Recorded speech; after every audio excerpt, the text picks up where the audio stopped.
Tom McMillan, Senior Pastor at Knox, Presbyterian Church.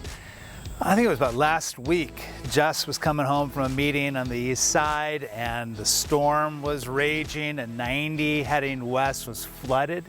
So she saw all the traffic and began to kind of maneuver off, and then she called me and said, where am I going? Because Google Maps kept orienting her back to 90, but she needed a new path. And so I'm looking at my phone and Google Maps kind of saying, well, try this. Eventually she got there, but it took a little while, and it took both of us kind of helping this navigational process.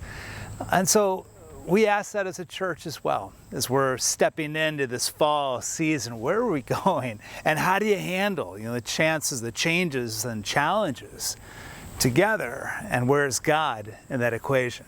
So God will oftentimes prompt a change in direction, a reorientation of life and life in community or society.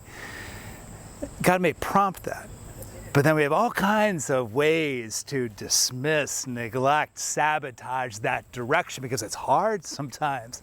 When you sense God prompting you to grow or to change, get ready for the resistance within and around you.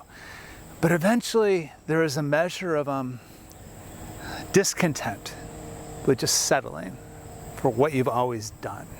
Old patterns that are just worn out and you're outgrowing them. And a new courage begins to get kindled up in your life and your soul and the community. And you begin to take one step at a time in the right next move. And you begin to sense, okay, I am being led by God.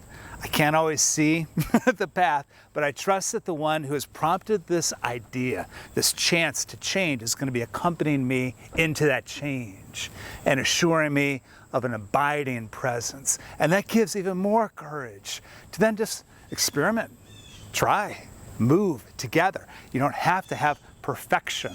We're looking for rather an experience of being present with each other along this journey. That's where we're heading this fall. And I'm kind of looking forward to it, because there are changes that I'm sensing emerging in who we are as a congregation. And I'm assured that God is with us, and we then have each other for this journey into this new adventure before us. So come and be a part of what God is doing here. And remember, you're not alone. God cares for you, and so do we.